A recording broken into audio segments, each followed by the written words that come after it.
Bonjour à tous, présentation de l'outil multifonction sans fil 20 volts de chez Parkside.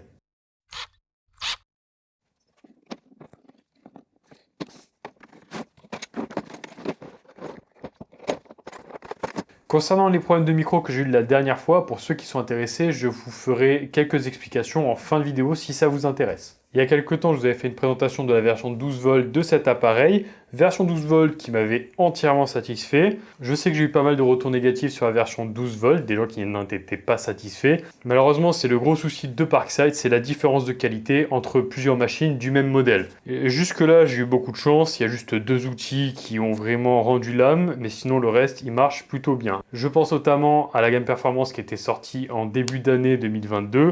Je n'ai eu aucun problème sur ces outils-là et j'ai eu énormément de retours négatifs sur cette gamme-là. Bon, ce sont des choses qui arrivent. Aujourd'hui, on va tester la version 20 volts. En caractéristiques principales, on a une vitesse de rotation du moteur de 5000 à 20 000 tours minute. C'est tout à fait correct pour un outil oscillant. Un angle d'oscillation de 3,2 degrés. Bon, c'est quelque chose de correct, on va dire. Oui, la vitesse d'oscillation est la même que la vitesse de rotation du moteur, c'est-à-dire 5000 à 20 000 tours minute. Je sais pas pourquoi ils l'ont remis, mais bon. 20 volts, elle accepte les 2 ampères, les 4 ampères, pas de 8 ampères, malheureusement. Technologie oscillation polyvalente pour scier, découper, gratter et poncer. Batterie non fournie et chargeur non fourni. Garantie 3 ans. Au niveau des accessoires, on retrouve une bouche d'aspiration qui est la même que sur la 12 volts. On la met comme ceci et pour la sécuriser en place, on visse la vis qu'on a ici. Une tête Philips. Et vous avez aussi après le déport pour venir connecter un aspirateur. Voilà, déport qui peut se tourner. On verra ça en utilisation. Au niveau des têtes, on a à peu près les mêmes têtes que sur la 12 volts, c'est-à-dire une tête de ponçage avec un côté scratch et des patins qui sont fournis avec, des patins ponçants qui se collent comme ceci. Et voilà. Ah, au niveau des patins, déjà, je peux vous dire que ça n'accroche pas du tout. Ensuite, on a effectivement une tête pour venir gratter, comme ils appellent ça. C'est une tête avec un biseau. Oui, c'est ça, un biseau. Bref, un peu comme les couteaux, ça coupe, faites attention. Généralement, je m'en sers pour gratter de la peinture ou alors pour passer derrière des carreaux ou des plinthes. Une tête diamant, donc c'est les têtes diamants de chez Parkside, elles s'usent assez rapidement, mais c'est fait pour poncer des choses un peu plus dures. Et on a une lame bois, c'est ça, une lame uniquement bois, donc cette fois-ci on n'a pas de lame métal. Alors, concernant l'appareil, je vous avoue que j'étais un peu sceptique quand j'ai vu la tête qu'il avait, c'est-à-dire la batterie qui est comme ceci. Au premier abord, je le trouvais très disgracieux, je me suis demandé comment ça allait pouvoir bien tenir dans les mains. Au final, même avec la batterie, on a un corps qui est tout petit à ce niveau-là, on a une très bonne prise en main. Il ne faut pas se faire embêter sur le chantier parce que sinon, ça peut aller très vite. Non. Sérieusement, on a une bonne prise en main. Même le corps à l'avant n'est pas si épais que ça. On a une très très bonne prise en main. Il est très fin, il est profilé. Donc j'étais un peu dubitatif. Là, une fois que je l'ai en main, ça va beaucoup mieux. Sur le côté, on a le sélecteur de vitesse, donc de 1 à 6 niveaux. Ici, on a le commutateur simple qui est super agréable. Et au niveau de la tête, on a une fixation rapide, c'est-à-dire on déverrouille comme ceci et on l'amène jusqu'à l'avant. C'est une fixation semi-rapide, c'est-à-dire que pour certains types de lames, donc pas ces lames-ci parce qu'elles ont un creux à ce niveau-là, du coup on vient les glisser comme ceci. On les glisse au niveau de la tête, on aligne les trous correctement. C'est un peu neuf donc c'est un peu compliqué. Donc là c'est bon et ici on reverrouille. J'ai pas de jeu au niveau de la lame, ça c'est bon. En plus, ce que j'aime bien, c'est que ma lame est assez alignée avec le corps. Mais par contre, pour des types de lames où le cercle ici, le cercle est plein, il va falloir dévisser la rondelle qu'on a à ce niveau-là. Donc il faut la dévisser, on met la lame, on l'enquille et après on revisse. Je vous avoue que la version 12 volts était beaucoup mieux pensée que ça puisque c'était une attache rapide.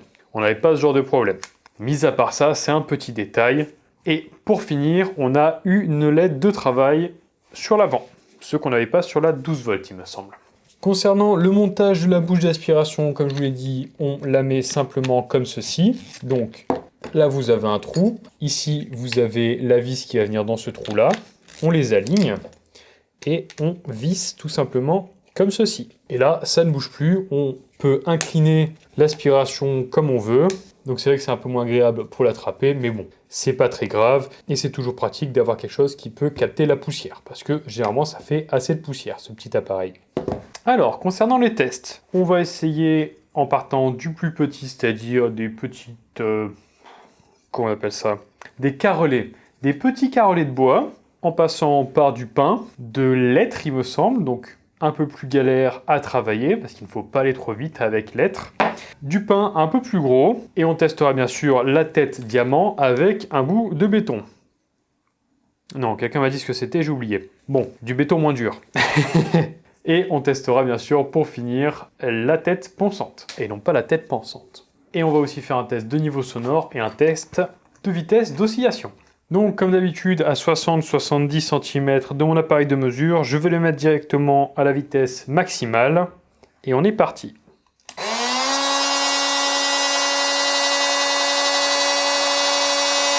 Je vais quand même vous le faire à la vitesse minimale parce qu'il est vraiment très doux à la vitesse minimale. On ne dirait pas qu'il marche.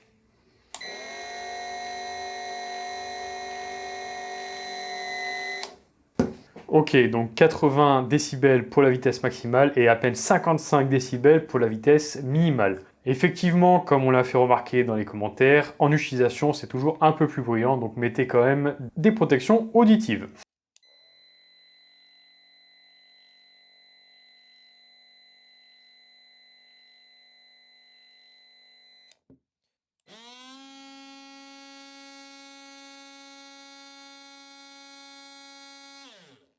Bon, je l'ai fait, donc je vous mets quand même le test de vitesse de rotation. Cependant, j'ai été obligé de couper un tout petit bout, parce que vraiment, ça là, c'est la largeur minimale. Donc en fait, je pense que l'oscillation est beaucoup trop faible pour avoir des bonnes mesures sur ce genre d'appareil très peu cher. Donc en vitesse la plus faible, on est à peu près à 2800 tours par minute, et en vitesse la plus forte, on oscille entre 16 000 et 33 000.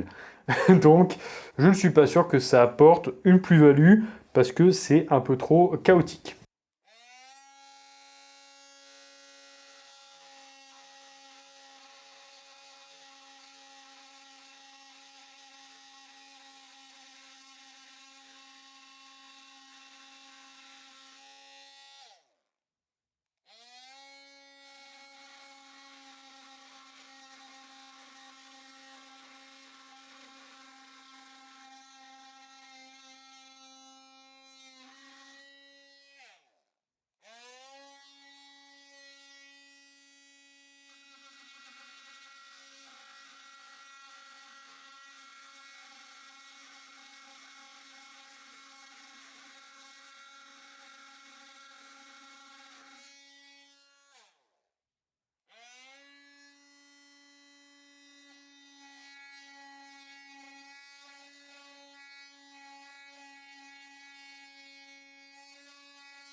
Bon alors, concernant le bois, pour du pain, du médium ou alors du placo, même si c'est pas du bois, le placo ça marche super bien, ce genre de petits outils. Ça marche plutôt bien sur du pain.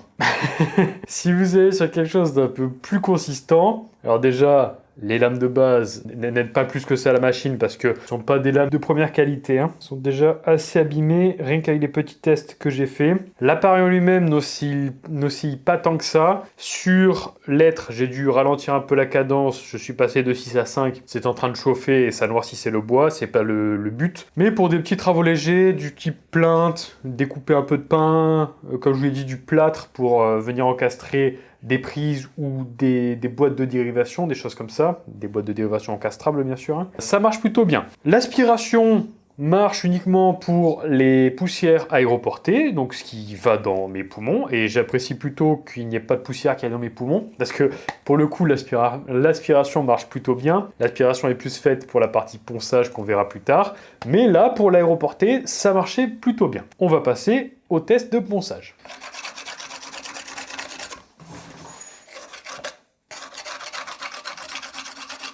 On va se mettre avec un grain moyen. Moi, c'est le grain que j'apprécie utiliser sur pas mal d'applications. C'est-à-dire un grain en 120 ou en 180 si on en a. Non, 60, 80, 120, 60 à mon avis, ça, 80. Donc on a un seul grain en 120. Comme ceci.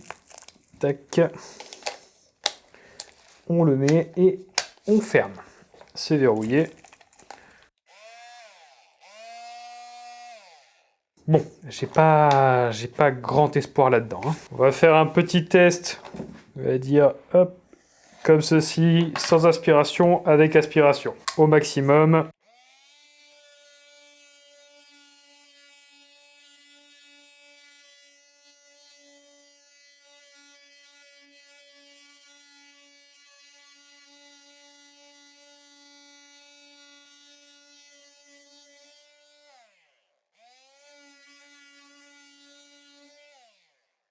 Donc, pas mal de poussière. On va voir avec l'aspiration.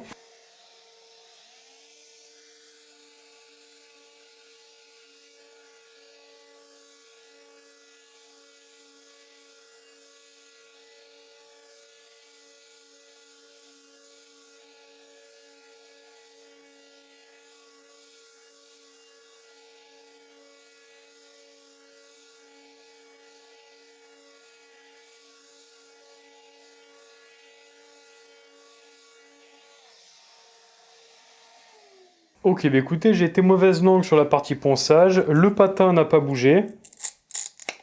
Bon, je pense qu'il fallait qu'il se fasse vibrer un peu pour que ça accroche bien. Là, on a une bonne adhérence. Ça, c'est ce que j'appelle une bonne adhérence. La poussière ne s'est pas trop déposée sur la tête, donc ça permet d'avoir une meilleure longévité du velcro. L'aspiration est quasi parfaite. Je n'ai pas de poussière, donc l'aspiration est top. Vraiment, pour le coup, je suis assez bluffé. Comme pour la 12 volts, pour le coup. Là, la 12 volts, elle cochait toutes les cases aussi, aspiration. Le tuyau est peut-être un peu plus rigide. Je viens de m'apercevoir que entre le tuyau d'aspiration et le corps, il y avait du silicone qui était parti. Je pense pas que ce soit dû à l'appareil qui chauffe, je pense que c'est plus dû aux vibrations quand je tenais le tuyau contre le corps. Bon, ça s'est un peu abîmé. C'est pas très grave. Donc pour le coup, j'ai été mauvaise langue. Le ponçage est plutôt bien. Je pense à des types d'applications comme aller poncer un coin de mur quand on est en train de refaire des travaux d'enduit ou de choses comme ça. Ou alors aller dans des petits coins. Ça, c'est très pratique, ce genre de tête-là. Donc, écoutez, ça c'est validé aussi. On va passer à la partie diamant. Donc, comme vous pouvez le voir ici, on a des gouttes, des gouttelettes. On va essayer de les poncer avec le disque qui a été fourni avec. Et on va tester sans aspiration et avec aspiration.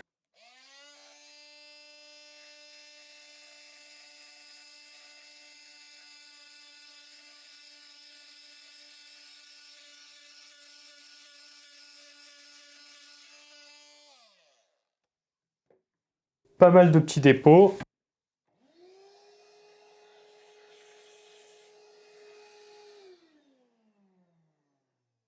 Le dépôt de gouttelettes est totalement parti. On va tester avec le reste et l'aspiration.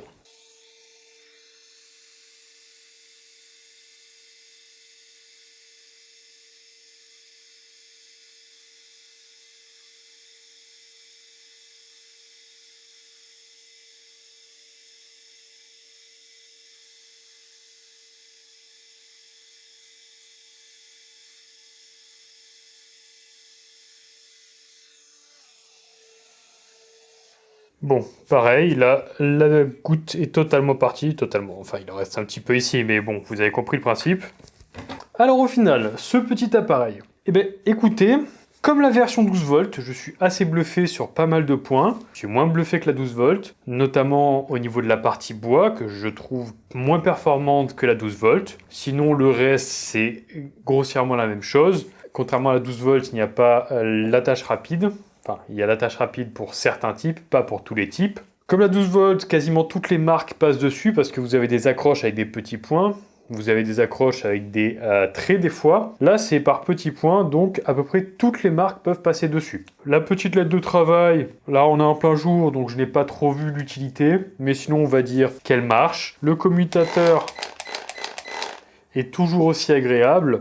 Pas de souci au niveau de la tâche. À voir la durée dans le temps, mais je n'ai pas l'impression qu'on ait deux jeux. Au niveau de la prise en main, c'est toujours aussi agréable. Bon, il y a l'aspiration qui prend un peu de place, mais quand on l'enlève, on a une très très bonne prise en main.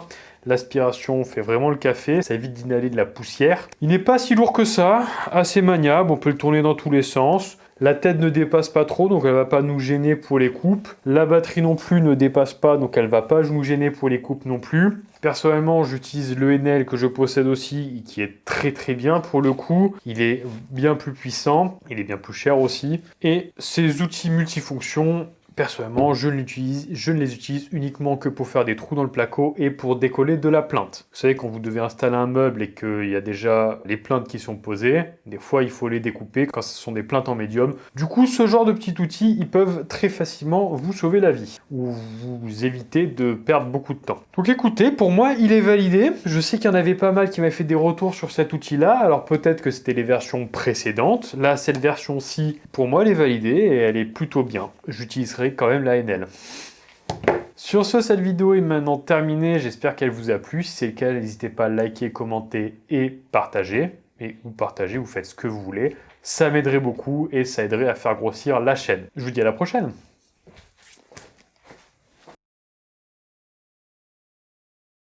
Bon, on est en fin de vidéo, je vais vous parler du problème que j'ai eu sur mes micros. J'ai déballé mes micros, il y avait une toute petite notice, je pensais que c'était du plug and play. Plug and play, pour ceux qui n'aiment pas les anglicismes, c'est-à-dire on branche et ça marche, on n'a pas de réglage à faire. Je me suis trompé, je pensais que la notice était la seule qu'il y avait, mais il y a beaucoup plus de réglages, notamment sur l'ordinateur, parce qu'on peut les connecter. Notamment sur cette partie-là, donc l'émetteur. L'émetteur enregistre un backup, donc une sauvegarde, c'est-à-dire que s'il y a un problème avec l'émetteur ou l'enregistrement de la caméra, je peux toujours avoir les audios à ce niveau-là. La dernière fois, je ne les avais pas parce que ça n'était pas une option qui était activée. Et concernant les problèmes de son, en fait, il y a plusieurs réglages. Il y a un réglage sur l'émetteur, donc je peux baisser ou augmenter le son de ma voix. Et il y a un réglage de son sur le récepteur, donc encore une fois, je peux régler le niveau de ma voix. Il y a un réglage de ma voix aussi sur la caméra.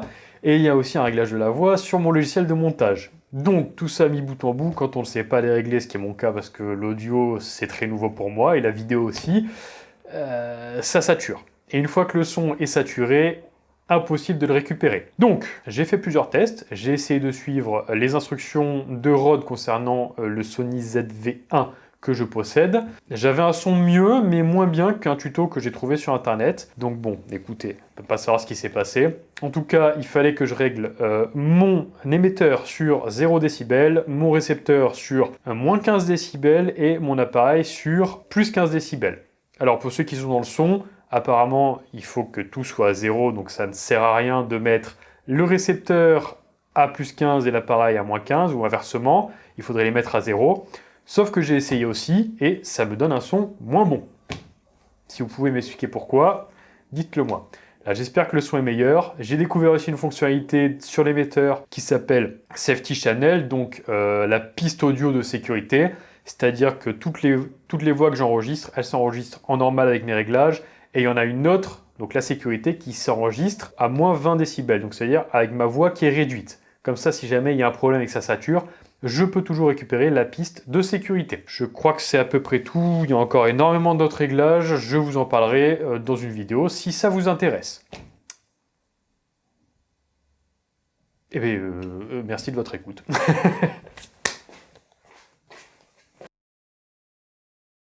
Effectivement, comme on l'a fait remarquer dans les commentaires, en utilisation, c'est toujours un peu plus bruyant, donc mettez quand même des EPI. Ouh, je l'ai. Mettez quand même des protections auditives. Ça m'aiderait beaucoup et ça aiderait à faire grossir la chaîne. Sur ce,